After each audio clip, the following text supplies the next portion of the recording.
आज खड़े होकर उसकी स्तुति और आराधना के लिए, उसको धन्यवाद देने के लिए, आज परमेश्वर की उपस्थिति में अपने आप को प्रस्तुत करने के लिए आज कहे परमेश्वर, आज मुझे तेरी स्तुति और आराधना धन्यवाद भरे मन से, पूरे मन से, पूरे सच्चाई से परमेश्वर करने में सहायता करें। परमेश्वर आज धन्यवाद करें परमेश्वर को, हर उस भलाई के लिए धन्यवाद करें जो परमेश्वर ने आपके और मेरे लिए की है। वो भला है और वो भलाई करता है। आज उसकी हर एक भलाई को याद करते हुए आज परमेश्वर की उपस्थिति में आकर आज परमेश्वर का धन्यवाद करें।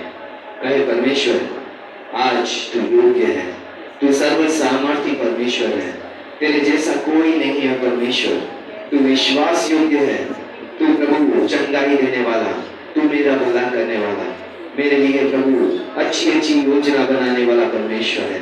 आज धन्यवाद कहे परमेश्वर से। आइए धन्यवाद भरे मन के साथ परमेश्वर की उपस्थिति में स्तुति आराधना के लिए आज परमेश्वर के सामने आए।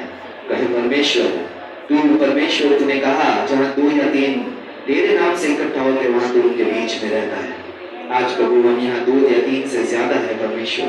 आपका वचन कहता है परमेश्वर कि आप वो परमेश्वर है जो अपने लोगों की स्तुति और आराधना में विराजमान होते हैं। परमेश्वर आज मुझे वो आराधना आत्मा और सच्चाई से करने में सहायता कीजिए, ताकि मैं प्रभु आज आपकी उपस्थिति को अपने जीवनों में, अपनी परिस्थितियों में, अपने हालातों में, आज अपने स्वास्थ्य में, अपने फाइनेंस में, अपने विचारों में, अपने परिवारों में महसूस करने वाला बन सकूं। परमेश्वर धन्यवाद करते हुए परमेश्वर के सामने आकर आइए हम परमेश्वर के लिए जैसी आराधना वो चाहता है वैसी आराधना हम करने वाले बन सके। Thank you Jesus, thank you Lord, thank you Jesus.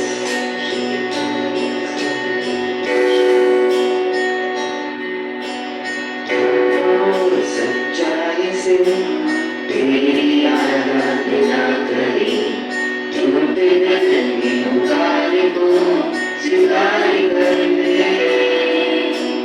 आत्मा सच्चाई से तेरी आराधना करी, झूठे दिल की पुकार को स्वीकार कर ले। आत्मा सच्चाई से, आत्मा सच्चाई से तेरी आराधना करी, झूठे दिल की पुकार को स्वीकार कर ले। आत्मा सच्चाई से तेरी आराधना करी, झूठे दिल की पुकार को स्वीकार कर ले।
Very much.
सांसारिक प्रेम से ऊपर परमेश्वर आज मैं तुझको प्रेम करने वाला बन सकूं।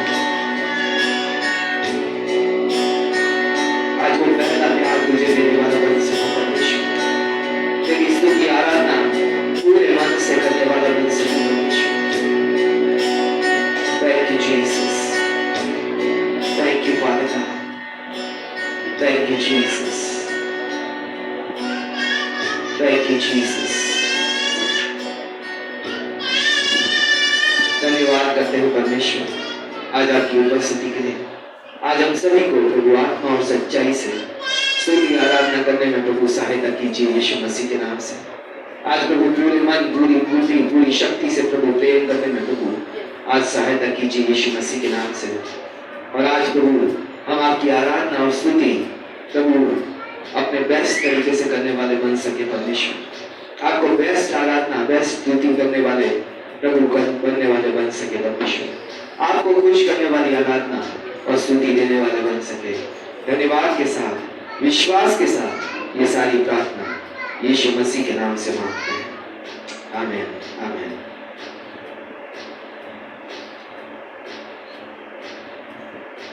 आइए इस समय परमेश्वर की ताली बजाते हुए आराधना करेंगे स्तुति करेंगे।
ये है वो दिन प्रभु ने दिया। हम क्या कर रहे हैं?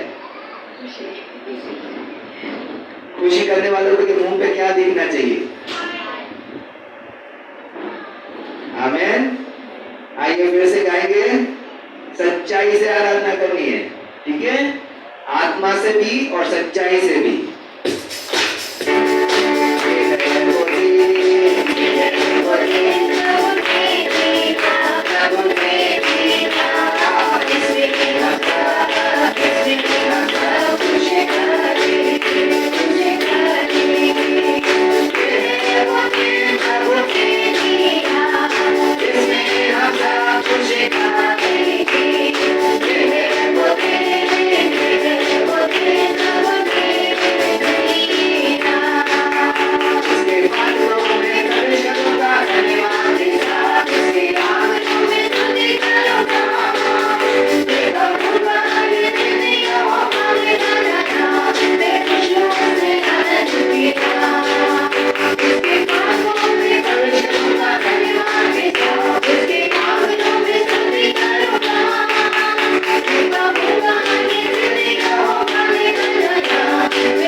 जैसे दाऊद गोलियत के सामने गया और उसने कहा, मैं आज तलवार और भाले लेकर नहीं, उस परमेश्वर यहोवा के नाम से आता हूँ जो सर्वशक्तिमान है।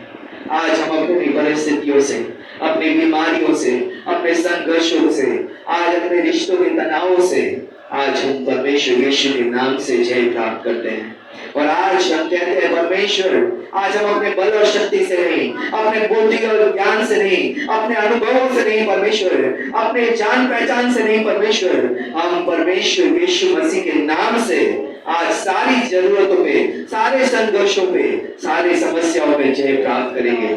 आज परमेश्वर से कहे, परमेश्वर तू यहोवा नीसी, जय दिलाने वाले परमेश्वर है। तू मुझे जय के उत्सव में ले जाने वाला, तू मुझे आज मेरे संघर्षों के स्थान पे गवाही बनाने वाला परमेश्वर है। प्रभु आज धन्यवाद करें परमेश्वर का। Thank you Jesus, thank you Lord, thank you father God, thank you Jesus, thank you Lord, thank you Jesus, thank you Lord. परमेश्वर तू जयवंत से भी बढ़कर है और आज प्रभु तू हम सभी को जयवंत से भी बढ़कर बनाना चाहता है परमेश्वर। आज धन्यवाद करते हैं, धन्यवाद करते हैं प्रभु, आज तेरी जय गाते हैं परमेश्वर। आज धन्यवाद करते हुए, विश्वास करते हुए प्रभु, आज तेरी आराधना करते हुए, थैंक यू जीसस।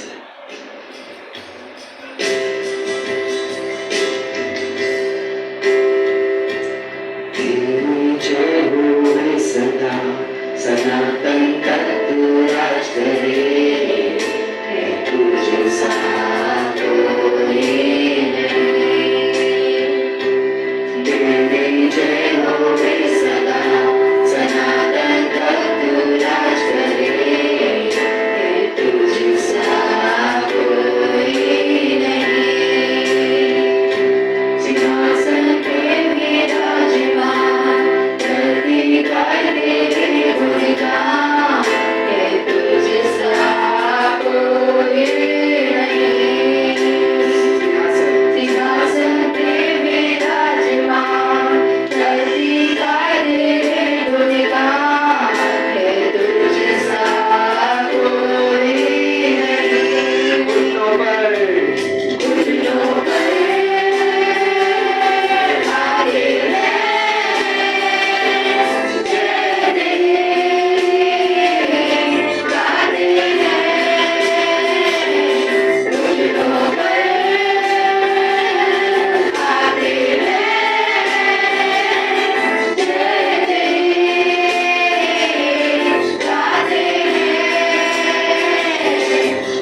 और आगे प्रभु आज मैंने अपने जीवन में करने की कोशिश की आपसे अलग होकर, आज उन सभी पापों के लिए क्षमा मांगते हुए परमेश्वर से कहे, परमेश्वर तू नहीं तो मेरा जीवन व्यर्थ हो जाएगा। आज अपनी उपस्थिति से, अपनी महिमा से, अपनी पवित्र आत्मा से मुझको भर दे परमेश्वर। आज मेरे जीवन के खालीपन को आज प्रभु तू अपनी उपस्थिति से भर परमेश्वर, अपनी महिमा से भर परमेश्वर। आज प्रभु आ और मेरे जीवन के खालीपन को भर दे परमेश्वर, मेरे जीवन का स्वामी बन परमेश्वर, मेरे जीवन का स्वामी आधार बना तू नहीं तो मेरा जीवन व्यर्थ हो जाएगा। मेरे जीवन का स्वामी आधार बना तू प्रभु जी, तू नहीं तो मेरा जीवन व्यर्थ हो जाएगा।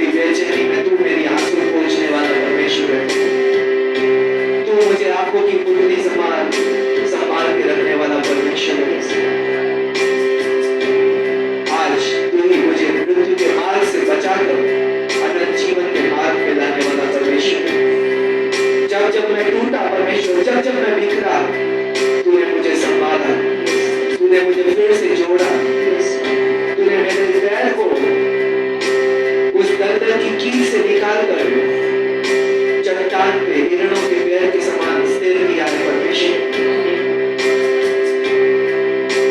तू मेरा चंगा करने वाला बना, तूने मुझे नया जीवन दिया परमेश्वर।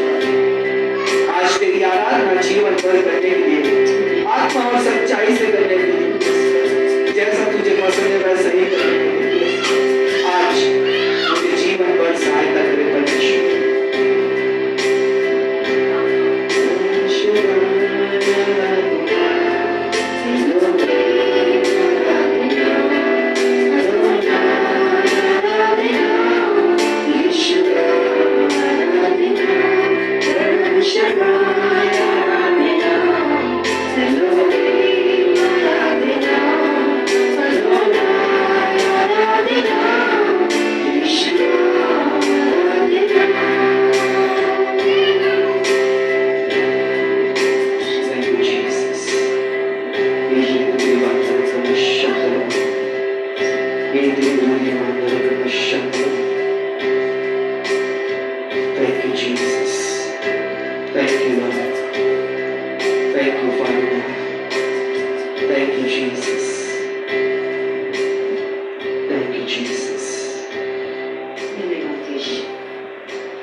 आपकी उपस्थिति के लिए धन्यवाद देते हैं परमेश्वर पिता। yes. कि प्रभु आप स्वर्ग छोड़कर हमारे बीच में विराजमान होते हैं प्रभु जी, और हमें छूकर स्वतंत्र करते हैं पिता, उसके लिए आपका धन्यवाद देते हैं पिता। आपका स्पर्श जो हमें जीवन देता है प्रभु जी, आपका स्पर्श जो हमें चंगाई देता है, हिम्मत देता है प्रभु, आशा देता है पिता, आज उस स्पर्श के लिए आपका धन्यवाद देते हैं परमेश्वर पिता। मसीह जो महिमा की आशा बनकर हर बार हमें उठाता है प्रभु, उसके लिए हम आपका धन्यवाद देते हैं परमेश्वर पिता। आप जो जय के उत्सव में हमारी अगुवाई करने वाले परमेश्वर है पिता, हम आपका धन्यवाद देते हैं पिता। आप जो सब बातों में हमारे लिए भलाई को लेकर आने वाले परमेश्वर है पिता, उसके लिए हम आपका धन्यवाद देते हैं पिता। आप ना तो हमें छोड़ेंगे ना कभी हमें त्यागेंगे प्रभु, उसके लिए हम आपका धन्यवाद देते हैं परमेश्वर पिता। आज हमारी भी सहायता कीजिए प्यारे पिता, कि जैसे आप हमारे प्रति विश्वास योग्य हैं, हम भी आपके प्रति विश्वास योग्य बने पिता। धन्यवाद प्रभु, आपका वायदा जो कहता है अगर हम विश्वास योग्य ना भी रहे तो भी आप विश्वास योग्य है, क्योंकि आप अपने वचन से नहीं बदलते प्रभु जी। आज इस विश्वास योग्यता का दर्शन हमें भी दीजिए पिता। इस विश्वास योग्यता में आज हमें भी गहराई पकड़ने में मदद और सहायता कीजिए पिता, क्योंकि प्रभु इसी के द्वारा आप हमें आशीषों में लेके चलते हैं पिता परमेश्वर। धन्यवाद देते हैं परमेश्वर पिता। आज कलीसिया को ऑनलाइन के माध्यम से जुड़े हुए हर एक व्यक्ति को पिता आपके अनुग्रह के हाथों में सौंपते हैं। पवित्र आत्मा आई हमारे शरीर प्राण आत्मा तीनों पे नियंत्रण लेकर आज आपकी इच्छा को जो आपके वचन में निहित है पिता परमेश्वर से समझने में, ग्रहण करने में और अपनाने में हमारी सहायता कीजिए। धन्यवाद के साथ ये विनती प्रार्थना प्रभु यीशु मसीह के नाम से मांगते हैं, आमीन। आप सभी को जय मसीह की। ऑनलाइन के माध्यम से जुड़े हुए हमारे भाई बहनों का हम स्वागत करते हैं और साथ साथ में जो यहाँ उपस्थित है आपका भी प्रभु यीशु मसीह की कलीसिया में हम स्वागत करते हैं। संडे स्कूल के बच्चे जो इस समय पे पास्टर के साथ संडे स्कूल के लिए जाएंगे।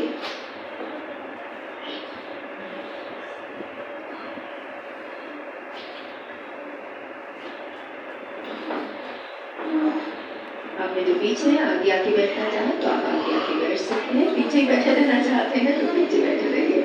ये आपका परिवार है, आपका घर है, जहाँ आप कंफर्टेबल है आप वहाँ बैठे।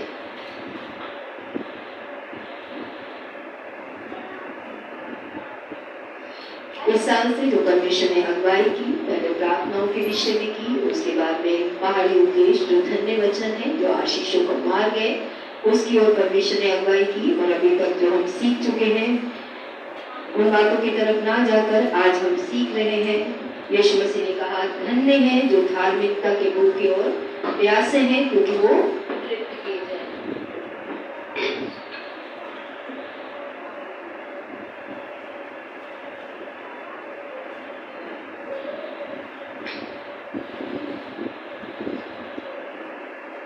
आप में से कितने लोगों को भूख लगती है? वालों को नहीं लगती हम सभी को लगती है। जब किसी को भूख नहीं लगती तो क्या कारण होता है? बच्चों को कई बार आप देखते हो कि पहले की तरह नहीं खा रहा, या आपको खुद भी कई बार पहले की तरह भूख नहीं लगती। कभी कभी हुआ है आपके साथ ऐसे कि कभी ऐसा समय आया जीवन में बच्चों को या आपने खुद महसूस किया हो कि मुझे भूख लगना पहले की तरह जो मैं भर पेट खाती थी या स्वाद ले लेके खाते थे या खाती थी, अब भूख नहीं लगती, जैसे अंदर से मन भूख मर गई हो या खत्म हो गई हो। कभी आपने अनुभव किया है ऐसे समय का? किसने ऐसे समय का अनुभव किया? मैंने सोचा मेरा आशा नहीं कर पाएंगे धन्यवाद कि हम सभी के जीवन में ऐसा समय आता है जब हमें भूख लगनी बंद हो जाती है। कई बार हम बच्चों को भी देखते हैं। फिर आपको क्या पता चला क्यों आपकी भूख बढ़ गई या आप में भूख खत्म हो गई? क्योंकि हमारा विषय है धन्य है तो भूखे और प्यासे। लेकिन अगर हमारे अंदर भूख ही नहीं है तो किस बात की भी चिंता? न रोटी बनाने की चिंता, न आटा लाने की चिंता, क्योंकि भूख ही नहीं है हमारे अंदर, है ना? तो भूख जब आपको नहीं लगती तो आप क्या समझ पाए? अगर आपके बच्चों को भूख नहीं लग रही या आपको भूख नहीं लग रही, उसका क्या कारण या क्या रीजन होता है? क्या पता चला आपको क्यों आपको भूख लगनी बंद हो गई? किरण कह रहे हैं 2 कारण होते हैं। बहन किरण ने कहा या तो हमारी सेहत ठीक नहीं है, यानी हमारे शरीर में कोई परेशानी या कोई तकलीफ है, और कई बार चिंताएं भी होती हैं जो हमारी भूख को मार देती है। ठीक है, तो एक है मानसिक समस्या, एक है शारीरिक समस्या। दोनों समस्याओं की वजह से इंसान के अंदर भूख जो होती है वो मर जाती है। या तो उसका शरीर बीमार है इसलिए वो मर रहा है, यानी कि भूख खत्म हो रही है उसके अंदर, या फिर वो दिमागी रूप से यानी विचारों में या सोचों में इस समय पे बीमार है या कमजोर है या दबा पड़ा है, जिस वजह से उसको भूख लगनी बंद हो गई है, उसकी भूख मर गई है। और आत्मिक क्षेत्र में भी अगर हमारे अंदर भूख नहीं है, आत्मिक क्षेत्र की जब हम बात करते हैं कि परमेश्वर के लिए अगर मेरे अंदर या परमेश्वर के प्रति मेरे अंदर भूख नहीं है, प्यास नहीं है, तो मुझे उसके भी कारण पता करने होंगे कि क्यों मेरे अंदर नहीं है। ठीक है, तो आज जो हम विषय देखने जा रहे हैं, हम ने सीखा कि आत्मिक रूप से धार्मिकता क्या होती है। हमने सीख लिया कैसे यीशु मसीह के द्वारा हमारा परमेश्वर से रिश्ता विश्वास के द्वारा और अंगीकार के द्वारा ठीक होता है। ये सारी बातें पास्टर ने काफी अच्छे तरीके से आपको बीते गए जून में सिखाई है। आज जो हम आखिरी बात की तरफ है कि कैसे मैं अपने अंदर इस आत्मिक भूख को उत्पन्न करूं। अगर मुझे अपने शरीर की चिंता होती है तो मैं शरीर को ठीक करता हूँ ताकि मेरा शरीर ठीक रहे और मैं खाता पीता रहूं, है ना। कई लोग कहते हैं जब मोटे को देखते हो कहते कौन सी चक्की का आटा खाते हैं, ठीक है। हमें भी पता है हमारे बच्चे पतले हैं, हम तो थोड़ा मोटा कर देंगे, पर चक्की की बात नहीं होती है। हर एक का शरीर का अपना सिस्टम होता है। कईयों का बहुत अच्छा होता है, वो थोड़ा सा खाते हैं तो भी फूल जाते हैं, और कुछ लोग ऐसे होते हैं जो भर पेट खाते हैं तो भी ऐसे रहते हैं, है ना। कितना भी उन्हें खिला दो, ये हर एक का बॉडी सिस्टम होता है। किसी भी चक्की का आटा आपको मोटा या पतला नहीं बनाता है। तो यहाँ पे बात हो रही है कि मैं अगर अपनी आत्मा की बातों का या परमेश्वर के साथ अपने रिश्ते की चिंता करता हूँ या मुझे परवाह है परमेश्वर में बढ़ने की, जैसे मैंने रोड ट्रैक में भी बोला था कि हम सभी की प्रार्थनाओं में एक प्रार्थना में कॉमन देखती हूँ। हर एक व्यक्ति ये लिखता है मैं प्रभु में घटना चाहता, लिखता है सब। क्या लिखता है कि मैं, मेरा परिवार, मेरे बच्चे प्रभु में क्या करें, बढ़े। ठीक है, हम सभी बढ़ना चाहते हैं, संसार में भी बढ़ना चाहते हैं, फाइनेंस में भी बढ़ना चाहते हैं, हर एक चीज में हम तरक्की चाहते हैं। और जब परमेश्वर ने मनुष्य को बनाया तब उसने क्या कहा, घटते जाओ, है ना। ये बोला परमेश्वर ने बोला फलो फूलो और फैल जाओ। बढ़ाना परमेश्वर की इच्छा है, बढ़ना आपकी इच्छा है, ठीक है। दोनों की इच्छा सेम है, वो भी बढ़ाना चाहता है, हम भी बढ़ना चाहते हैं। जब इच्छाएं सेम है उसकी और मेरी, तो रुकावट कहाँ पे है। अगर वो मुझे बढ़ाना चाहता है और मैं बढ़ना चाहता हूँ तो मुझे रुकावटें पता करनी पड़ेगी। मैं सेहत में सही रहना चाहता हूँ तो मुझे डॉक्टर के पास जाना पड़ता है, डॉक्टर से पूछना पड़ता है कि मुझे भूख नहीं लग रही। डॉक्टर आपसे कई बातें पूछता है और फिर डायग्नोस करके यानी तय करके आपको दवाई देता है। जैसे ही उस समस्या पे समाधान हो जाता है आपकी भूख खुलने लगती है। एक पेशेंट का या एक बीमार व्यक्ति का ठीक होने का सबसे पहला जो चिन्ह होता है, दो चिन्हों में से पहला एक चिन्ह होता है, उसको भूख लगने लगती है। जब वो बीमार होता है तो उसकी नींदें उड़ जाती हैं, जैसे वो ठीक होने लगता है उसकी नींद वापस आने लगती है। तो भूख लगना ठीक होने की निशानी है। तो सबसे पहली बात, अगर मैं अपने अंदर आत्मिक भूख को लाना चाहती हूँ या चाहता हूँ या परमेश्वर में एक स्वस्थ जीवन जीना चाहता हूँ, तो उसकी पहली चीज है कि मुझे हर सुबह उठकर सबसे पहली बात पानी आया नहीं आया इसकी चिंता नहीं करनी, ठीक है।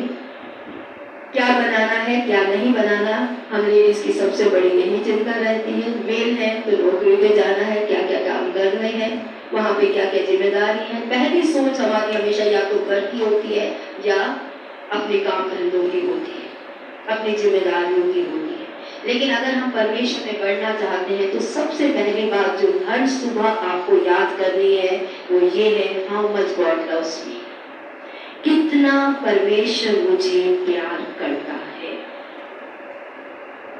मैंने जीवन के बहुत से उतार चढ़ाव प्रभु में आए, मुझे आज 27 साल हो गए हैं, 27 से ज्यादा 29 साल होने जा रहे हैं। अगले साल मुझे 30 साल हो जाएंगे यीशु मसीह को ग्रहण किए हुए। उन तमाम उतार चढ़ावों में और उससे पहले के उतार चढ़ाव में मैंने एक बात समझ ली कि इस दुनिया के अंदर अगर मुझे कोई सबसे ज्यादा प्यार करता है, सबसे ज्यादा मेरे साथ रहता है, हर परिस्थिति में मेरा साथ निभाता है, तो वो सिर्फ और सिर्फ परमेश्वर है।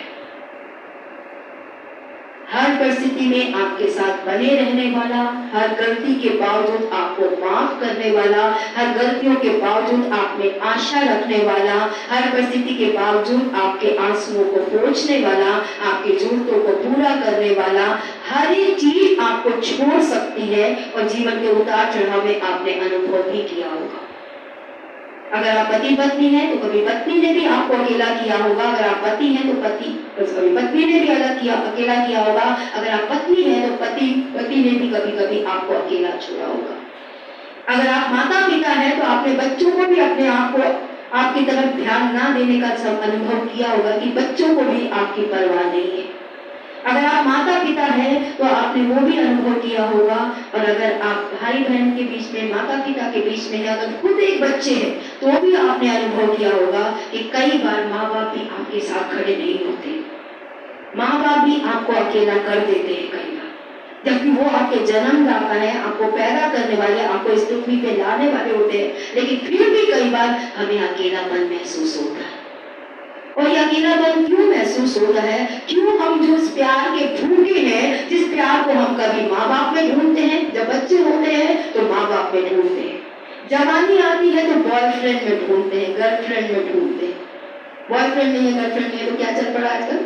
ChatGPT, क्या ठीक है, आजकल वो भी चल पड़ा है, उससे आप बॉयफ्रेंड बना लीजिए, वो है आपका बॉयफ्रेंड, आपसे बात करेगा अगर आपके पास नहीं है तो, ठीक है ना। तो हम ढूंढते हैं, हमारे अंदर एक प्यार की भूख है, सभी के अंदर है, ये नहीं है कि आपके अंदर और मेरे अंदर नहीं, मेरे अंदर भी है। और कभी हम उसे थोड़े और बड़े होते हैं, माँ बाप शादी कर देते हैं या खुद हम शादी कर लेते हैं, तो जिससे हम शादी करते हैं हम उसमें उस प्यार को ढूंढने लगते हैं, फिर उसमें नहीं मिलता, चलो बच्चे पैदा कर देते हैं। और लेडीज का तो ज्यादातर है, बच्चों में अपने आप को, हमारे में कहते हैं रमा देती है, अपने आप को घोल देती है, और आपने भी किया हो, हम बच्चों में अपना प्यार ढूंढने लगते हैं। हमारी ये भूख, जो हमारा ये खालीपन है, परमेश्वर ने मनुष्य के प्यार के लिए नहीं रखा। ये बात मनुष्य को तब समझ में आती है जब वो प्रभु यीशु मसीह में आता है, और कई बार आने के बावजूद भी नहीं समझ पाता, इस बात का मुझे दुख है। तो सबसे पहले हमें हर सुबह अपने आप को याद दिलाने और की जरूरत है, और मदद करने की जरूरत है कि परमेश्वर मुझसे कितना ज्यादा प्यार करता है। जितना ज्यादा आप परमेश्वर के प्यार को समझेंगे, उतना ही ज्यादा आप परमेश्वर को अपने करीब महसूस करेंगे। अगर अभी तक आपने परमेश्वर के प्यार को नहीं समझा तो क्या करना है वो मैं आपको बताऊंगी। लेकिन एक विश्वासी एक दिन पास्टर के पास में आया और उसने कहा, पास्टर जी, मैं परमेश्वर को अपने करीब नहीं पाता, मुझे महसूस नहीं होता कि परमेश्वर मेरे करीब है। और शायद मुझे लगता है क्योंकि शायद मैं परमेश्वर से प्यार ही नहीं करता, मुझे लगता ही नहीं है कि मैं परमेश्वर से प्यार करता हूँ, और इसलिए मुझे लगता है कि मैं परमेश्वर से बहुत दूर हूँ। और उस पास्टर ने उस विश्वासी को जो जवाब दिया, और अगर आप भी ऐसा महसूस करते हैं कि कभी मैं परमेश्वर को अपने करीब नहीं महसूस करता, या मुझे लगता ही नहीं कि मैं परमेश्वर जितना प्यार मुझसे चाहता है मुझसे उतना प्यार करता हूँ, तो उस पास्टर ने जवाब दिया कि सच्चाई ये है कि आप अभी तक ये नहीं जानते कि परमेश्वर आपसे कितना प्यार करता है, इसलिए आप परमेश्वर से इतना दूर हैं। और अगर अभी तक हमारी भी यही समस्या है कि हम अभी तक ये जान ही नहीं पाए कि परमेश्वर जिसने मुझे रचा, मुझे बनाया, मुझे इस पृथ्वी पर रखा है, मुझे परिवार में रखा है, मुझे समाज में रखा है, और आज वो मुझे अन्य जाति से, हिंदू से, मुस्लिम से, क्रिश्चियन से, किसी भी बैकग्राउंड से आज मुझे अपने पास लेकर आया है, तो उसका एक ही उद्देश्य है कि मैं जानूं कि वो स्वर्ग और पृथ्वी को बनाने वाला मुझसे कितना प्यार करता है। और जितना आप इस बात को जानेंगे, यहाँ पे लिखा है कि अगर आप खुद को, अगर उस प्रेम को जानेंगे जो परमेश्वर आपसे करता है, आप कभी भी अपने आप को रोक नहीं पाएंगे उससे प्यार करने से। इसलिए अगर आप परमेश्वर को प्यार नहीं कर पा रहे हैं तो उसका कारण है कि आप परमेश्वर के प्यार को अभी तक जानते ही नहीं है। जितना ज्यादा मैंने परमेश्वर को जाना, मैं उतना ज्यादा परमेश्वर से प्यार करने लगती हूँ। परमेश्वर का वचन, इसलिए इफिसियों की कलीसिया के लिए मैं रोज तो नहीं कहूंगी, लेकिन ज्यादातर मैं एक प्रार्थना कलीसिया के लिए करती हूँ जो पौलुस ने इफिसियों की कलीसिया के लिए की, जिसे इफिसियों 3:15 से हम शुरू करेंगे। और आप चाहे तो रोज अपने लिए ये प्रार्थना करें, क्योंकि ये परमेश्वर के वचन के अनुसार प्रार्थना है। इफिसियों की कलीसिया के लिए पौलुस ने क्या प्रार्थना करी, ये थोड़ा सा कट गया है, मैं उस परमेश्वर के आगे घुटने टेकता हूँ जिसने स्वर्ग और पृथ्वी पर हर एक घराने का नाम रखा है, कि वह अपनी महिमा के धन के अनुसार मुझे और आपको ये दान दे कि हम उसकी आत्मा से अपने भीतरी मनुष्य तक में सामर्थ पाकर बलवंत हो जाएं और विश्वास के द्वारा मसीह हमारे हृदय में बसे कि तुम प्रेम में जड़ पकड़ो, नींव डालो और सब परमेश्वर के पवित्र लोगों के साथ समझने की शक्ति पाओ कि उसके प्रेम की चौड़ाई, लंबाई, ऊंचाई, गहराई कितनी है और मसीह के उस प्रेम को जान सको जो ज्ञान से परे है कि तुम परमेश्वर की सारी भली बुरी तक परिपूर्ण होते चले जाओ। ये पौलुस की प्रार्थना है जो मैं ज्यादातर कलीसिया के लिए रोज करती हूँ कि आज इस कलीसिया में बैठा हुआ हर एक व्यक्ति और मैं खुद परमेश्वर के प्रेम की ऊंचाई, लंबाई, चौड़ाई और गहराई को जान सकूं कि वो कितना मुझसे प्यार करता है, ताकि आज जिन चीजों के लिए मैं परमेश्वर को ना कह रही हूँ उन चीजों से मैं प्यार करना बंद कर सकूं। हम संसार की चीजों से, पैसा कमाने से, बच्चों को मैं गलत नहीं ठहराती, पैसा कमाना गलत नहीं है क्योंकि वो हमारी जरूरतें पूरी करता है। बच्चों से प्यार करना गलत नहीं है क्योंकि परमेश्वर ने हमें दिया है, उन्हें संभालना है, उन्हें पाल पोस के बड़ा करना है। कुछ भी गलत नहीं है मेरी बहनों भाई। काम करना गलत नहीं है, जिम्मेदारियां उठाना गलत नहीं है, घर के काम करना गलत नहीं है, पढ़ाई करना गलत नहीं है, नौकरी करना गलत, कुछ भी गलत नहीं है। लेकिन अगर हम उनके कारण परमेश्वर की आज्ञाओं को तोड़ देते हैं, परमेश्वर के साथ समय बिताने का समय नहीं है, बाइबल पढ़ने का समय नहीं है, उसकी आज्ञाओं को जानने का, उसको जानने का ही समय नहीं है हमारे पास में, तो हम कभी भी परमेश्वर के प्रेम को नहीं जान पाएंगे और जिसे जानेंगे नहीं उसके लिए भूखे और प्यासे क्यों होंगे। जिसको आप जानते हैं उसी को और जानने की इच्छा आपके अंदर होती है। तो पहली चीज, हर सुबह जो आपको अपने आप को याद दिलाना है, हर दिन जो आपको प्रार्थना करनी है, वो ये प्रार्थना है कि मैं परमेश्वर के प्रेम को जानूं। कैसे जानेंगे वो भी हम देखेंगे। और इसके बाद नेक्स्ट पॉइंट है स्टॉप स्पिरिचुअल जंक फूड। आध्यात्मिक जंक फूड खाना बंद करें। आत्मिक जंक फूड जिसे हम कहते हैं, आप एक आत्मिक प्राणी है जिसके अंदर परमेश्वर ने एक अपने लिए छेद या एक खालीपन रखा है। आपके दिल में उस छेद को सिर्फ परमेश्वर भर सकता है। ये जो खालीपन है हर एक मनुष्य के अंदर है। ये नहीं है कि मेरे अंदर है और आपके अंदर नहीं है। इस पृथ्वी के ऊपर जितने लोग हैं उन सभी के अंदर एक खालीपन है। लेकिन इस खालीपन को हम कई बार अपनी सैलरी से भरते हैं, कई बार सफलता से भरते हैं, कुछ लोग सेक्स से भरते हैं, कुछ लोग पोजीशन से भरते हैं, कुछ लोग प्रतिष्ठा से भरते हैं, कुछ लोग अलग अलग चीजों से भरते हैं, कुछ लोग मोबाइलों से भरते हैं, कुछ लोग इंस्टाग्राम से भरते हैं, कुछ लोग यूट्यूब से भरते हैं, कुछ लोग आत्मिक चीजें भी देखते हैं। ये नहीं कहने कि आप गलत चीजें देखते हैं, लेकिन हम अपने जैसे ही खाली होते हैं, हम से कितने लोग खाली होते हैं, सबसे पहले परमेश्वर का वचन उठाते हैं। जैसे ही खाली हुए झट हमारे हाथ में क्या आता है? मोबाइल। ये जंक फूड। जैसे ही खाली होते हैं अगला क्या काम है हम उसकी तरफ जाते हैं। हमारा कभी भी पहला विचार या पहली सोच परमेश्वर के प्रति आने की नहीं होती। पहले उठते ही हम मोबाइलों में जाते हैं, क्या क्या उन चीजों से अपने आप को भर लेते हैं। मैं आजकल सीख रही हूँ कि अपने मॉर्निंग रूटीन को किस तरीके से सही करूं ताकि मेरा पूरा दिन सही चले। और इस प्रचारक ने सिखाया कि अगर आप सही में मॉर्निंग में तो अपना सही कर, अपना सुबह का समय सही कर लेते हो तो आपका बाकी समय अपने आप परमेश्वर की अगुवाई में चलता है। उठते ही कभी भी मोबाइल की तरफ ना जाए। अपने खाली दिमाग को, फ्रेश माइंड को परमेश्वर की तरफ लेके जाए। संसार की चिंताओं की तरफ, दुनियादारी की तरफ ना ले जाकर परमेश्वर की तरफ लेके जाए, क्योंकि वही आपके जीवन के हर एक पल में आपको मदद देने वाला परमेश्वर है।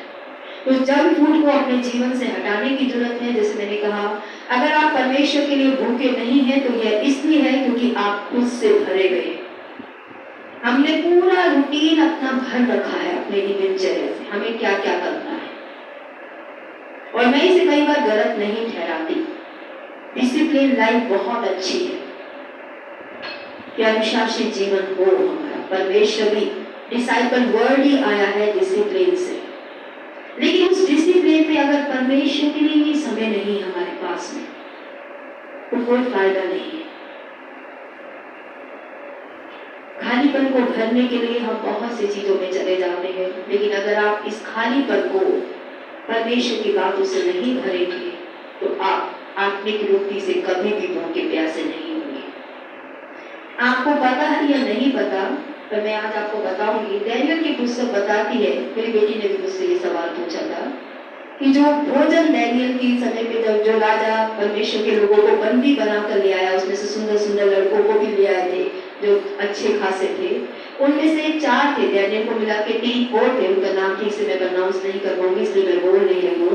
तो जब वो मूर्तियों पे चढ़ा हुआ खाना उनको खाने के लिए दिया गया तो उन्होंने बोला कि हमें मूर्तियों पे चढ़ा हुआ खाना मत दो, हमें कच्चा फल सब्जियां ही दे दो या कच्ची चीजें दे दो, हम वही खाएंगे।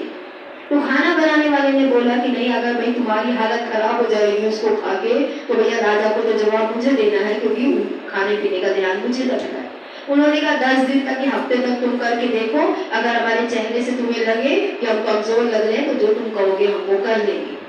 और 10 दिनों के बाद में उनके चेहरे जो अच्छा खासा मीट खा रहे थे, पका हुआ खाना खा रहे थे, उनसे ज्यादा सुंदर थे कच्चा खाने का, यानी सब्जियां फलों को कच्चा खाने वाले।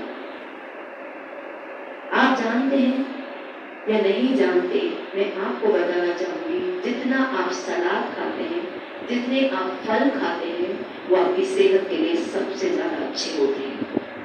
सब्जियां और फल जब हम कच्चे खाते हैं वो हमें बीमारियों से बचाते हैं,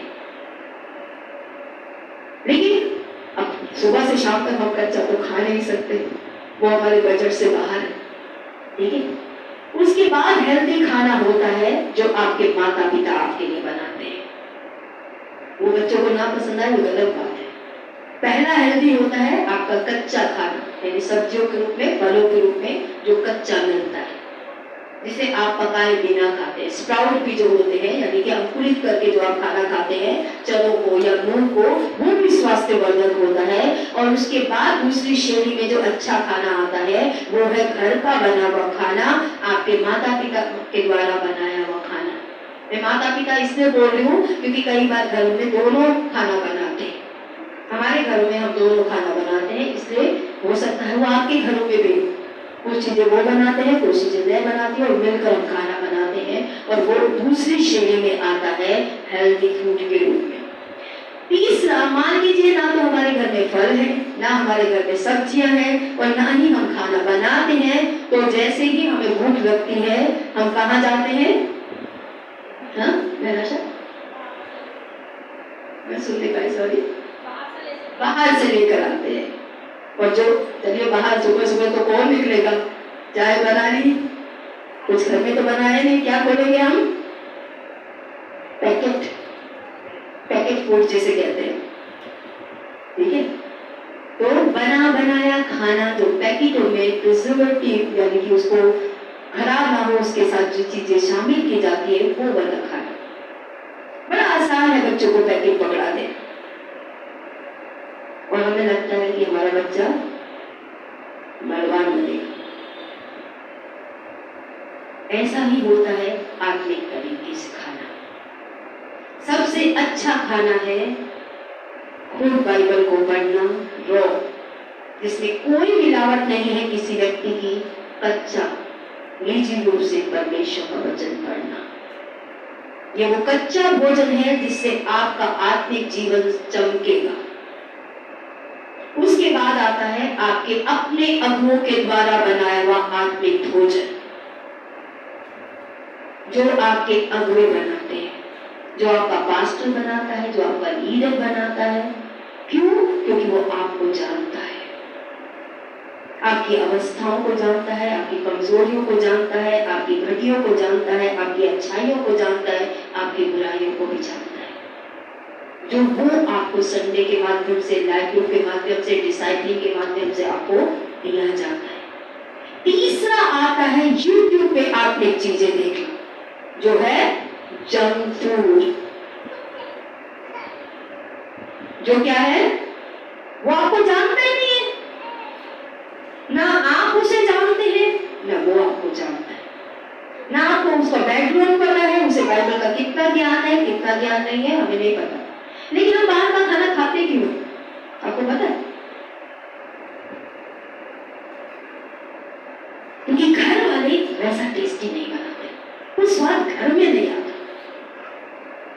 बाहर भी छोले भटूरे मिलते हैं, घर में भी छोले भटूरे बनते हैं, बाहर भी पूरी छोले मिलेंगे, इडली मिलेगी, सब कुछ मिलेगा, लेकिन घर वालों में वो टेस्ट नहीं आता। हम स्वाद के भूखे हैं, पेट के भूखे नहीं है। स्वाद के भूखे लोग कभी भी हेल्दी नहीं रहते। अगर आप यूट्यूब के इतने भूखे हैं कि बाइबल में उतना समय नहीं बिताते, संडे का प्रचार फिर से सुन ले उसमें समय नहीं बिताते, ग्लोब ट्रैक को वापस जाकर सुनकर परमेश्वर के वचन में अपने विश्वास को और बढ़ाएं फिर उसमें नहीं जाते, लेकिन यूट्यूब पे पूरे हफ्ते में बहुत कुछ आप भी सुनते हैं, तो मैं आपसे दुख के साथ कहूंगी, आप स्वाद के भूखे हैं, आप पेट के भूखे नहीं है। और उस व्यक्ति की आत्मिक भूख नहीं खुलेगी, उसकी सिर्फ स्वाद की भूख खुलेगी। और ऐसा बच्चा जो जंक फूड का इतना आदी हो चुका है, वो घर के फूड को तुच्छ ठहराता है। आपके बच्चे अगर बाहर खाना सीख गए तो वो घर का खाना कभी पसंद नहीं करेंगे। और अगर आप यूट्यूब के इतने आदती बन गए हैं तो आपको कलीसिया का ना तो प्रचार अच्छा लगेगा, ना आपको ग्लोब ट्रैक अच्छा लगेगा, ना आपको लाइफ ग्रुप अच्छा लगेगा। क्यों? क्योंकि आप स्वाद के भूखे हैं, पेट के भूखे नहीं है। और अगर आपको आत्मिक तरीके से भूखा बनना है तो मुझे और आपको वापस सबसे पहले तो इस कच्चे भोजन में वापस आना होगा। उसके बाद जो खुद आपके आत्मिक माता पिता आपके लिए बनाते हैं उसको खाना सीखना होगा।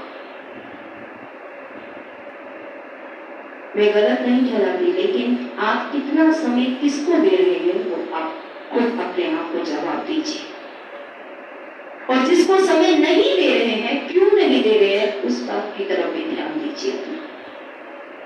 क्यों पूरा हफ्ता गुजर जाता है और मैं उस किसी भी प्रचार को दोबारा सुनना पसंद नहीं करता जो मेरे अपने अनुभव ने दिया,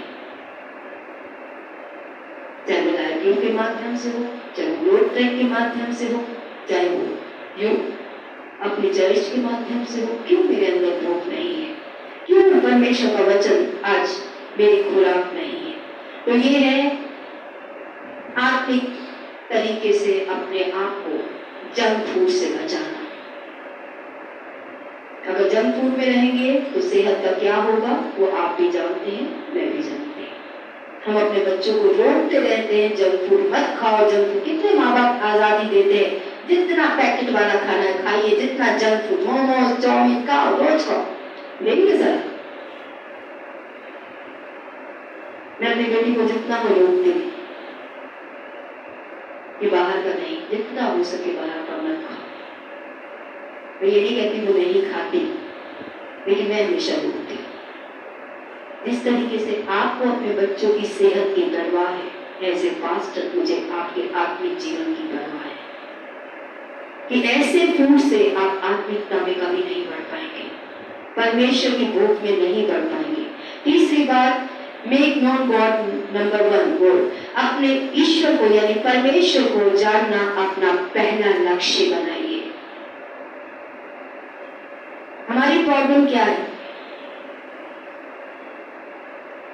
कि हम समस्याओं को अपना पहला लक्ष्य बनाते हैं।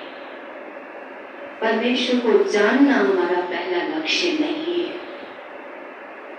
दाऊद नाम का परमेश्वर का एक सेवक भजन संहिता 63 के पद में कहता है, जब वो भागते भागते एक मरुस्थल में पहुंचा, उसने कहा, हे परमेश्वर तू मेरा ईश्वर है, मैं तुझे यत्न से ढूंढूंगा।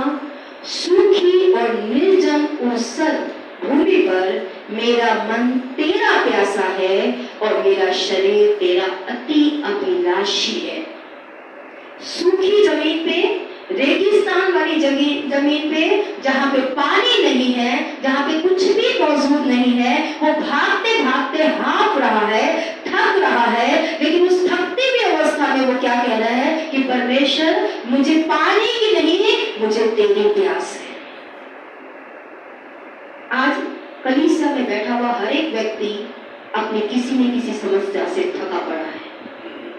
बड़ा अच्छा लगता है, मैं थकना चाहूं प्रभु, क्यों? क्योंकि थके पड़े हैं हम सभी, मैं भी और आप भी। लेकिन उस थके हुए में हम परमेश्वर के पास जाकर, एक ऐसे पेशेंट हैं जो डॉक्टर बैठा है लेकिन सारी दवाइयों के बीच में जाकर अपनी दवाई ढूंढते हैं। डॉक्टर के पास में आए क्लिनिक तक है, आए डॉक्टर के कमरे तक है। हमें से हर एक व्यक्ति प्रार्थना करता है, सही है। हमें से हर एक व्यक्ति बाइबल पढ़ रहा है, सही है। हमें से हर एक व्यक्ति आराधना कर रहा है, सही है।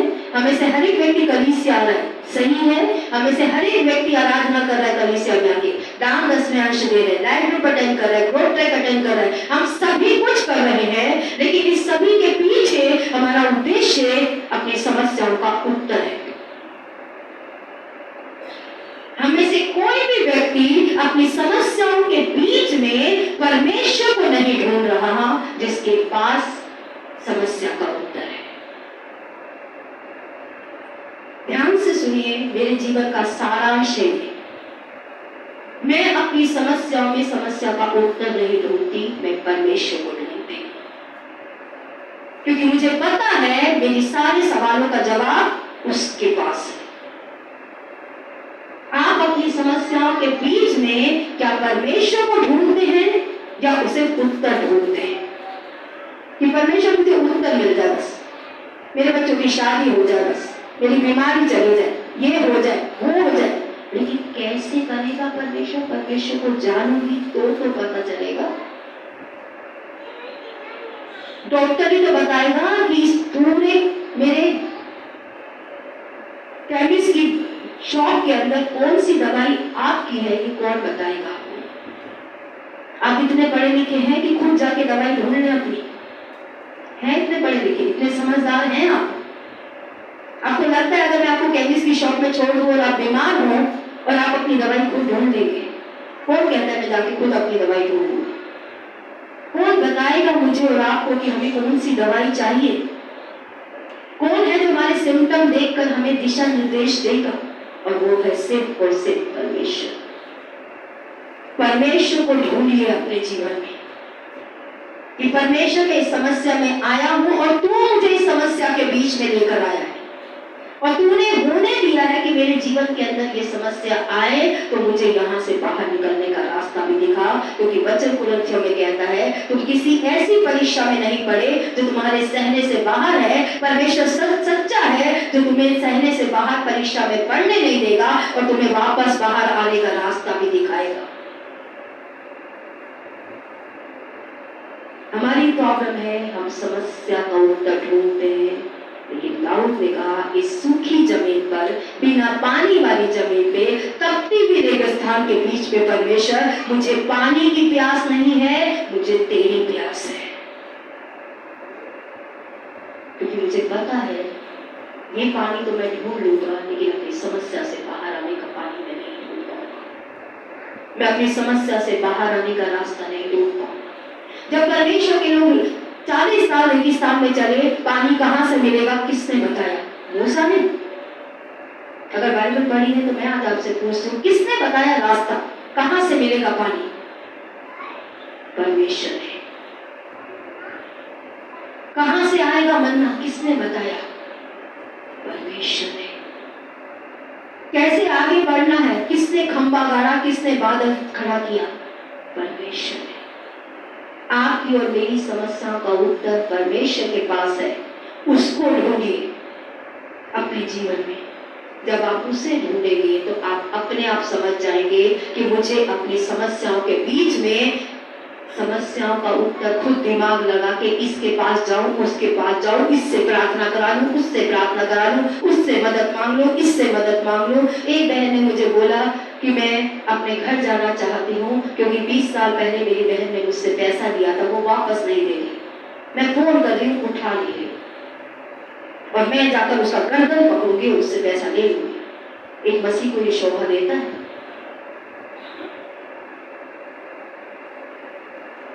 क्योंकि परमेश्वर का वचन कहता है अगर कोई वापस नहीं लौटाना चाहता तो उससे परमेश्वर का वचन नहीं कहता उसकी गर्दन पकड़ के उससे वापस ले। अगर घटी है, समस्या है, तो कहो परमेश्वर तू यहोवा यीरे है। मुझे नहीं पता तू कहां से लाएगा, पर तू लाएगा, क्योंकि तेरा वचन कहता है तू अपने महिमा के धन से मेरी हर जरूरत को पूरा करेगा। या तो प्रदान कर या कमाने की शक्ति दे, दोनों में से एक रास्ता परमेश्वर देगा। मैं हमेशा पास्टर से कहती हूँ, या तो वो दे देगा या दूसरे दे देगा, दोनों में से एक दे देगा। हमें उसको खोजना है अपने जीवन में, क्योंकि हमारी सारी प्रार्थनाओं का, हमारी सारी समस्या का उत्तर अगर परमेश्वर आपके पास आ गया, परमेश्वर को आपने ढूंढ लिया, तो आपकी कोई समस्या बनकर नहीं रहेगी। आपको पता चल जाएगा कि आपको कहां से बाहर आना है। नेक्स्ट पॉइंट है, हर रोज वचन में जाओ। जैसे मैंने आपसे कहा, वचन की भूख होना बहुत जरूरी है। अगर आपके अंदर वचन की भूख नहीं है तो ये नॉर्मल नहीं है। पतरस कहता है, पहला पतरस 2:2 में, नए जन्मे हुए बच्चे की नाई निर्मल आत्मिक दूध की लालसा करो, ताकि उसके द्वारा उद्धार पाने के लिए बढ़ते जाओ। किस चीज के लिए भूखे और प्यासे हो जाओ? दूध के लिए। एक बच्चा जब पैदा होता है, उसके अंदर दूध की भूख जो होती है, वो बाय डिफॉल्ट कहते हैं अपने आप होती है। आपको कोई हिला के नहीं कहता उठो भूख लगी है, भूख लगी है। आप दूसरों को उठाते हो, उठो हमारे लिए कुछ बनाओ, क्योंकि हमें भूख लगी है। तो अपने अंदर परमेश्वर के आत्मिक दूध की, यानी कि वचन में हर रोज जाना, परमेश्वर के वचन से अपने जीवन के लिए अगुवाई लेना बहुत जरूरी है। अगर आप नहीं लेते तो आप आत्मिक भूख में नहीं बढ़ पाएंगे। नेक्स्ट पॉइंट है, जो लास्ट है, join a small life group. एक छोटे समूह में शामिल होना सीखें। आपने कभी देखा है या नहीं देखा? मैंने चर्च में तो काफी बार इस बात को होते हुए देखा है, प्ले स्कूल में थी तब भी देखा। एक बच्चे को सुसु आता है तो दूसरे को भी सुसु आने लगता है। एक बच्चे को भूख लगती है तो दूसरे बच्चे को भी भूख लगने लगती है। संडे स्कूल में एक बच्चे को प्यास लगती है तो दूसरे को भी प्यास लगने लगती है। ये है विश्वासियों की संगति में जोड़कर उस भूख को अपने अंदर बढ़ाना जो आपके अंदर खुद नहीं है।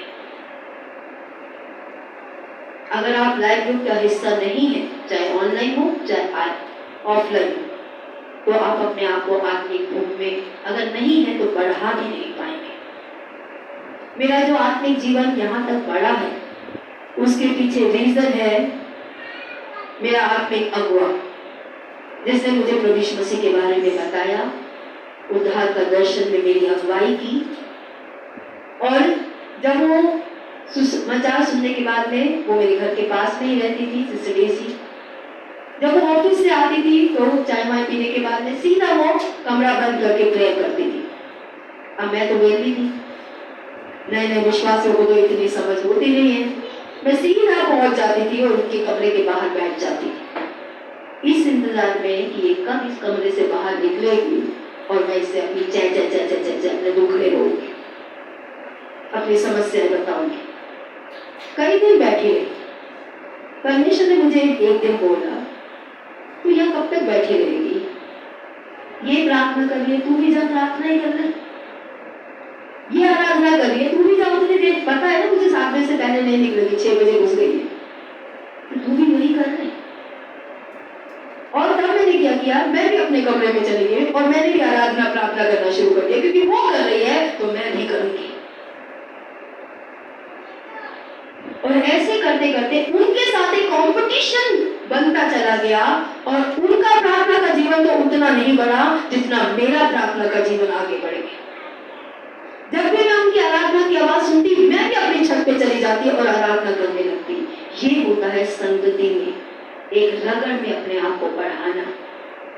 जब आप लाइव ग्रुप में जुड़ते हैं, एक व्यक्ति अच्छे से आराधना करता है, नए नए गीत लेता है, वचन को अच्छे तरीके से करता है, तो आपके अंदर भी एक कॉम्पिटिशन आता है, मैं भी करूंगी। ये सिर्फ बच्चों में ही स्वाभाविक नहीं है, ये हम सभी में पाया जाता है। इसलिए अगर आप लाइफ ग्रुप के हिस्से नहीं है तो आप अपने अंदर आत्मिक भूख को बढ़ाने में कमजोर रहेंगे।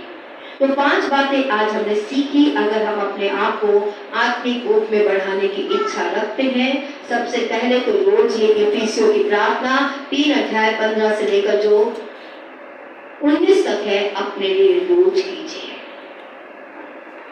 परमेश्वर आपसे कितना प्यार करता है इस बात को जानिए अपने जीवन में।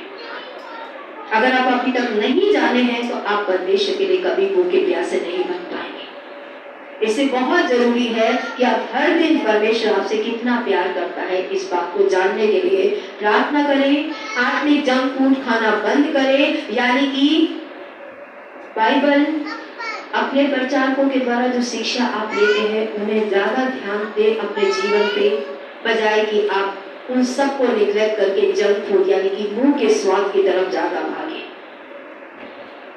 क्या आपके माँ बाप आपकी फिक्र बाहर वालों से ज्यादा करते हैं या कम करते हैं? बाहर जो खाना बनता है वो ज्यादा अच्छे तरीके से सेहत में ध्यान रख के बनाया जाता है या जो घर में बनाया जाता है? बताइए, बच्चे बड़े सभी बता दीजिए। घर का खाना आपके अपने अंगों के द्वारा जो खाना आपको दिया जाता है वो आपकी सेहत के लिए सबसे अच्छा होता है। क्योंकि अगर आप माँ बाप हैं, आपको पता है बाहर का खाना ठीक नहीं है, पता नहीं कौन सा तेल है, कौन से मसाले, किस तरीके से बनाया, हाथ धोए नहीं धोए, पानी गंदा डाला अच्छा डाला, हमें नहीं पता। लेकिन फिर भी स्वाद तो है पास्टर जी, स्वाद बहुत है बहन, भला नहीं करूँ। बहुत प्रचारक बड़े जो आपको बहुत स्वाद देंगे, लेकिन आपकी आत्मिक अवस्था को वो बिल्कुल कमजोर करके रख देंगे। आपको परमेश्वर में खड़ा रहने नहीं देंगे। जब आप मुसीबतों में आएंगे वो आपकी कोई मदद नहीं आएगी। तो इसलिए हमें समझना है कि हमें आत्मिक जंक फूड खाना बंद करना है। नेक्स्ट पॉइंट हमने देखा था कि परमेश्वर को अपने जीवन का पहला गोल बनाएं। अपनी समस्याओं के बीच में परमेश्वर को ढूंढें, क्योंकि उसके पास आपका उत्तर है। उस पेशेंट की तरह, उस गरीब बीमार व्यक्ति की तरह मत बनिए जो डॉक्टर अस्पताल में जाकर, खुद मेडिकल डिपार्टमेंट में जाकर, दवाइयों की जगह पे जाके अपनी दवाई ढूंढने लगता है। बल्कि डॉक्टर के पास जाइए कि इस पूरे डिपार्टमेंट में दवाइयों के बीच में मेरी दवाई कौन सी है। वो आपके सिम्टम देखकर, आपकी समस्या देखकर आपको रास्ता दिखाएगा, क्योंकि उसके पास आपकी सारी समस्याओं का उत्तर है। परमेश्वर के वचन में रोज जाना, सप्ताह में एक दिन बाइबल उठा के पढ़ना या संडे आके सिर्फ परमेश्वर का वचन सुनना आपको आत्मिक रीति से भूखा नहीं बनाएगा। और छोटे समूह का हिस्सा होना भी आपको आत्मिक रीति से मजबूत बनाएगा। ये बहुत जरूरी है। इसलिए अगर आत्मिक रीति से यीशु मसीह ने बोला, धन्य है जो धार्मिकता के यानी परमेश्वर के साथ अपने रिश्ते की भूख और प्यास रखते हैं, क्योंकि वो तृप्त किए जाएंगे। परमेश्वर ने कभी नहीं बोला जो पैसे के भूखे हैं वो तृप्त किए जाएंगे, जो रिश्तों के भूखे हैं वो तृप्त किए जाएंगे, जो प्रार्थनाओं के उत्तर के भूखे हैं वो तृप्त किए जाएंगे। उसने कहा जो मेरे साथ रिश्ते के भूखे हैं वो तृप्त जरूर किए जाएंगे। परमेश्वर को ढूंढे अपने जीवन में। शुरू में मैंने आपसे कहा था सिर्फ एक है जो निस्वार्थ, बिना किसी स्वार्थ के, बिना किसी मतलब के, बिना कुछ मांगे, बिना कुछ आपसे डिमांड किए आपसे प्यार करता है, और वो सिर्फ और सिर्फ परमेश्वर है। और अगर अभी तक आप इस सच्चाई तक नहीं पहुंचे हैं तो परमेश्वर वो समय लाएगा मेरे और आपके जीवन में जब हमें समझ में आ जाएगा कि उसको छोड़कर मेरा इस पृथ्वी पर कोई नहीं है।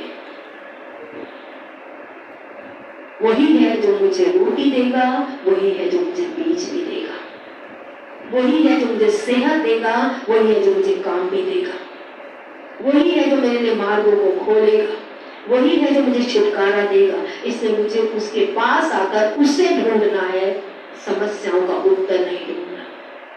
और जिस बहन के विषय में मैंने आपको बताया उसने मुझे क्या बोला, पास्टर जी परमेश्वर ने मुझे बोला है जाकर उस बहन से पैसे मांग। जब वो आपका फोन नहीं उठा रही, वो आपको निगलेक्ट करे, आप पहले सामने बैठूंगी, घर में थोड़ी बात जाएगी। मुझे कहती, मैंने बोला मैं नहीं समझती मेरा परमेश्वर ऐसा कहता है। वो कभी नहीं कहता, वो कहता है जो तुझे उधार दे उसे उधार दे, उधार दे के अगर ना लौटाना चाहे तो उसे मांग भी मत। मेरी बाइबल में तो ऐसा लिखा है, बल्कि गला पकड़ने वाले को तो वापस कहाँ डाला गया था, पढ़ा है ना, जेल में डाल दिया था, जो लौटाना नहीं था, जिसने कहा था मैं जब दे दूंगा दे दूंगा। हमारा परमेश्वर ऐसा नहीं है। बाइबल को सही तरीके से समझे, परमेश्वर को जाने। आइए अपनी आंखें बंद करेंगे, अपने सरों को झुकाएंगे। मेरे पापा को बुला लेना। प्रभु कहता है आशीषित होंगे मैं और आप जब धार्मिकता के भूखे और प्यासे होंगे। हमने धार्मिकता भी समझी, कैसे हम परमेश्वर के साथ यीशु मसीह के द्वारा एक सही रिश्ते को प्राप्त कर सकते हैं, उस पर विश्वास करने से। क्योंकि वचन में लिखा है धार्मिकता के लिए मुंह से विश्वास किया जाता है और उद्धार के लिए मुंह से अंगीकार किया जाता है। आज हम सीख रहे हैं कि किस तरीके से मैं इस भूख को अपने अंदर ला सकता हूँ। सबसे पहली बात जो मुझे और आपको करनी है, हर सुबह पहले ही विचार जो मेरे और आपके अंदर आना चाहिए कि वो परमेश्वर मुझसे सबसे ज्यादा प्यार करता है। और ये इफिसियों की प्रार्थना को अगर अभी तक मैं उसके प्रेम को नहीं समझ पाई हूँ या समझ पाया तो कहें इस प्रार्थना को करके परमेश्वर में आपके प्रेम की लंबाई, ऊंचाई, गहराई और चौड़ाई को जानना चाहता हूँ। मैं मसीह के उस प्रेम को जानना चाहता हूँ जो मेरे ज्ञान और समझ से परे है। परमेश्वर आज मुझे उस परमेश्वर के प्रेम को जानने में मदद कर, ताकि मैं उस परमेश्वर के प्रेम का भूखा और प्यासा बन सकूं। परमेश्वर से प्रतिदिन प्रार्थना कीजिए। दूसरी बात जो हमने समझी कि आज हम आत्मिक जो स्पिरिचुअल जंक फूड, आत्मिक जंक फूड को खाना बंद कीजिए जो आपको आज सेहत नहीं दे रहा, स्वास्थ्य दे रहा है। आज नौकरियों से अपने जीवन को भर लेना, पैसे से अपने जीवन को भर देना, लोगों से अपने जीवन को भर लेना, संगतियों से अपने जीवन को भर लेना, बजाय कि परमेश्वर से आप अपने जीवन को भरें। परमेश्वर की उपस्थिति में आज परमेश्वर के पास जाएं। जैसे मैंने आपको समझाया कि सबसे अच्छा भोजन है परमेश्वर का खुद का वचन, क्योंकि परमेश्वर ने कहा मनुष्य रोटी से जीवित नहीं रहता बल्कि हर उस वचन से जीवन पाएगा जो परमेश्वर के मुख से निकलता है। आज परमेश्वर का वचन जो रोटी है, जो दूध है, जो हमारा मन्ना है। यीशु ने कहा कि पुराने समय के लोगों ने आसमान से रोटी खाई लेकिन वो मर गए, लेकिन जो रोटी मैं दूंगा यदि तुम उसे खाओगे तो कभी नहीं मरोगे। आज जो समस्याएं हमें मार रही हैं, जो बीमारियां हमें मार रही हैं, जो आज बोझ हमें मार रहे हैं, यीशु कहता है उसका वचन आपको उस बड़ी व्यवस्था में रोटी देगा। जब आप आत्मिक भोजन की तरफ वापस लौटेंगे जो परमेश्वर का वचन है, जो पढ़े उस पर ध्यान दे कि क्या पढ़ा, उससे क्या परमेश्वर आपसे बात कर रहा है। आज अपने अगुओं के द्वारा दी गई शिक्षा को, जो अपने घर में बनाया हुआ खाना है, उसका महत्व समझे कलीसिया। आज YouTube के माध्यम से जो हमने आज जंक फूड खाना सीख लिया है, क्योंकि वो मुंह को स्वाद देता है, सेहत दे या ना दे। आज हमें सेहतों की परवाह नहीं है, मुंह के स्वाद की ज्यादा परवाह है। तो आप और मैं कभी भी आत्मिक रीति से मजबूत नहीं बन पाएंगे। हमने सीखा परमेश्वर को अपने जीवन का पहला स्थान दीजिए, अपने जीवन का उद्देश्य बनाइए। अपनी प्रार्थना के जीवन में बैठकर परमेश्वर को ढूंढिए। इस समय पर आप वो पेशेंट मत बनिए जो अस्पताल में जाके खुद अपनी बीमारी का इलाज ढूंढता है, खुद अपनी दवाई तय करता है, बल्कि उस डॉक्टर के पास जाइए जिसके पास आपकी हर एक बीमारी का उत्तर है, जिसके बोलने से आपकी समस्या ठीक होगी, जिसकी अगुवाई से आपको रास्ता मिलेगा। क्योंकि दाऊद ने कहा तेरा वचन मेरे मार्ग के लिए दीपक और मेरे रास्ते के लिए उजियारा है। आज कहाँ चले, कहाँ जाए, किसके पास जाए, कहाँ से रास्ते खुलेंगे, मनुष्य की तरफ मत देखिए, क्योंकि वो परमेश्वर जिस द्वार को खोलता है उसे कोई बंद नहीं कर सकता। लेकिन क्या आप उस परमेश्वर को ढूंढ रहे हैं? दाऊद ने कहा, इस निर्जल भूमि पे, इस सूखी जमीन पे परमेश्वर, मैं पानी नहीं ढूंढ रहा, मैं परमेश्वर तेरा प्यासा हूं। आज अपनी समस्याओं की सूखी जमीन पे परमेश्वर को ढूंढने का चुनाव कीजिए मेरी बहनों, मेरे भाई, क्योंकि उसके पास आपकी समस्या का उत्तर है। आज परमेश्वर के वचन में प्रतिदिन जाइए, क्योंकि ये आपका आत्मिक ऐसा भोजन है जो आपको कभी भी भटकने नहीं देगा, कभी भी गलत फैसले नहीं लेने देगा, कभी भी गलत बातों में चलने नहीं देगा। आज हम वो बच्चे ना बने जो अपने माँ बाप की सुनना ही नहीं चाहते, बल्कि वो परमेश्वर की संतानें बने जो परमेश्वर के मुंह से सुनना चाहते हैं।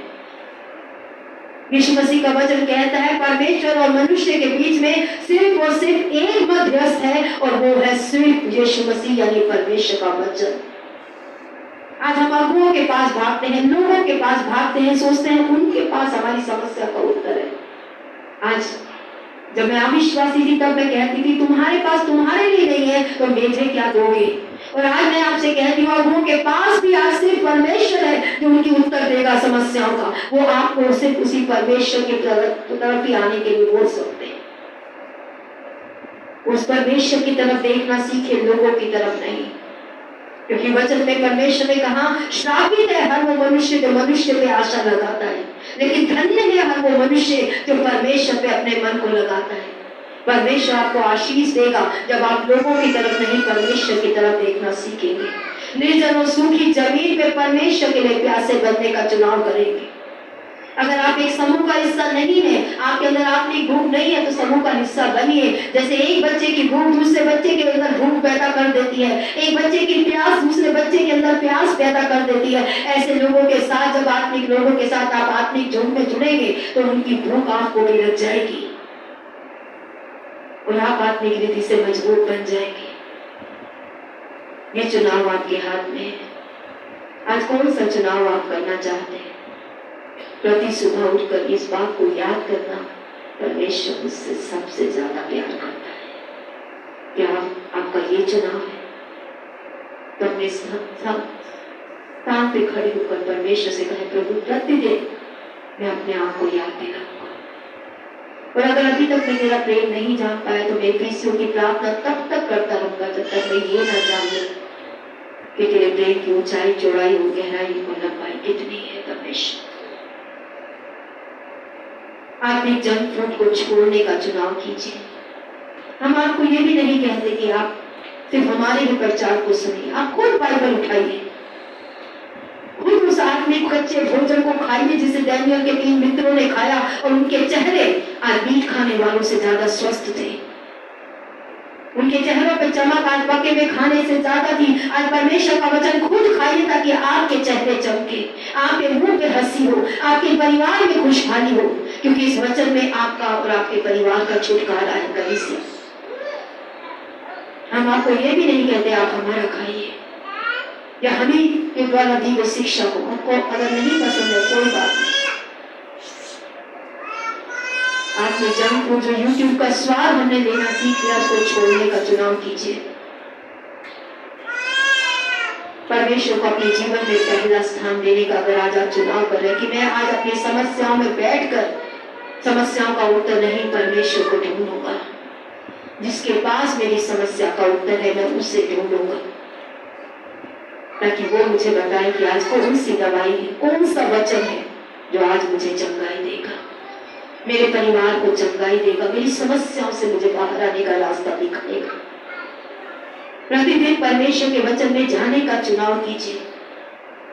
वो विश्वासी ना बनिए, वो बच्चा ना बनिए जो सप्ताह में एक ही दिन खाता है, उसकी सेहत कभी अच्छी नहीं होती। प्रतिदिन परमेश्वर का वचन पढ़े, जो पढ़े उस पर ध्यान दीजिए। आज सिर्फ खाने के लिए मत खाइए जैसे आजकल के बच्चे खाते हैं, ध्यान तो टीवी या मोबाइलों में होता है और सिर्फ वो खाते रहते, न खाने का स्वाद लेते हैं, न खाने को ठीक से चबाते हैं। आज सब तरफ से ध्यान हटाकर परमेश्वर के वचन पे पूरा फोकस होकर उसे पढ़ने का चुनाव कीजिए। कलीसिया और छोटे झुंड का हिस्सा बनने का चुनाव कीजिए।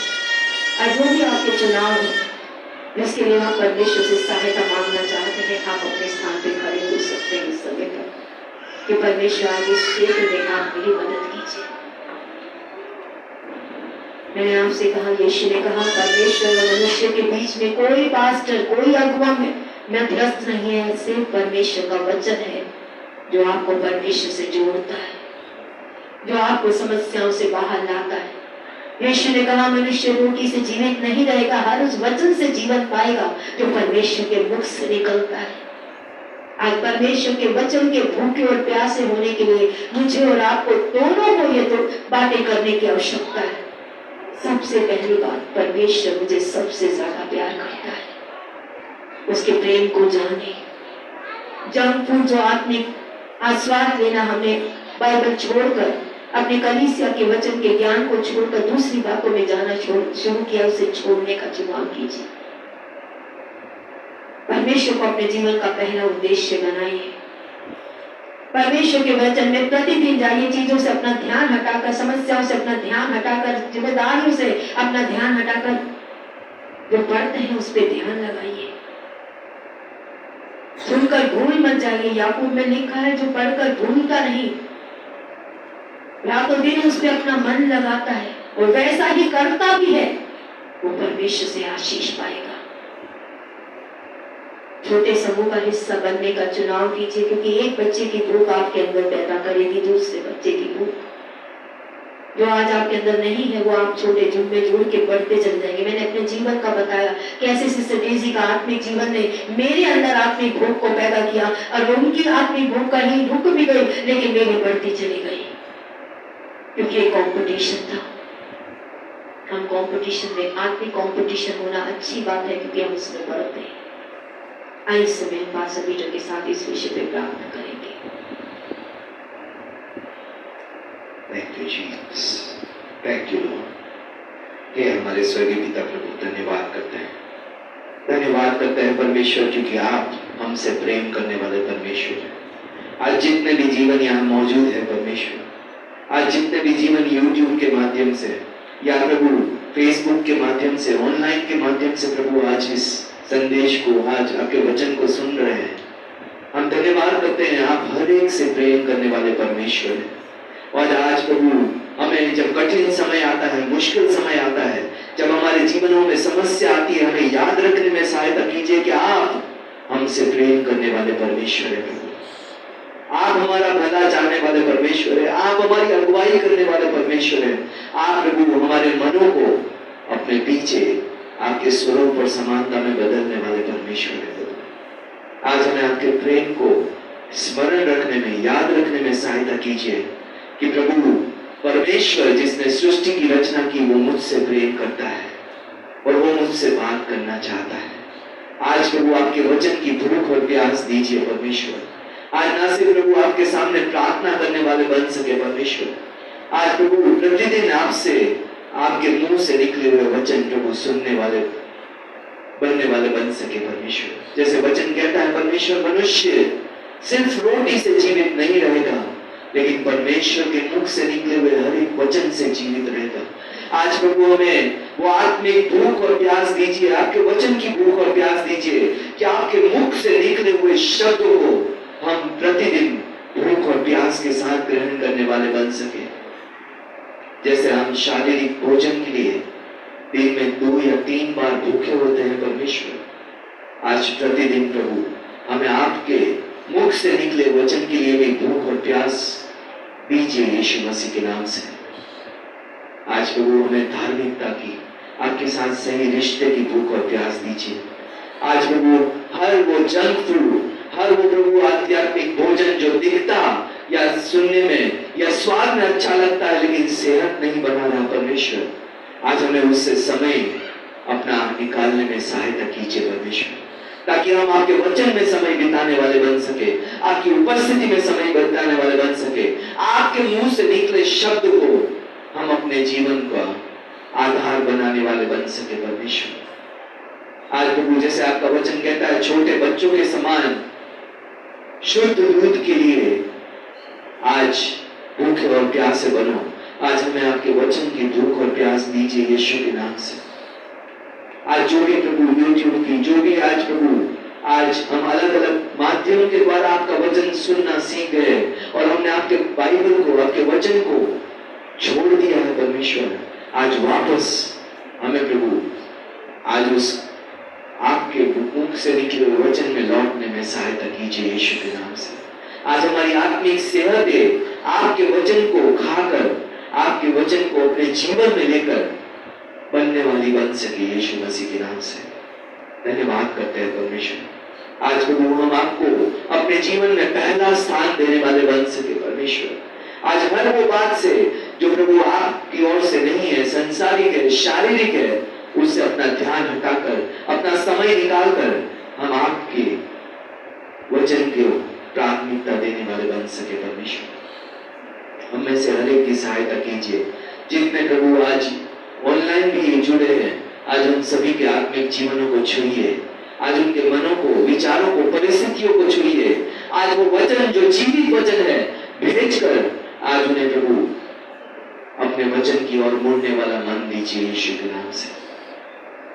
आपका वचन कहता है मेरी भेड़ मेरी आवाज सुनेगी और अनजान आवाजों के पीछे नहीं भागेगी।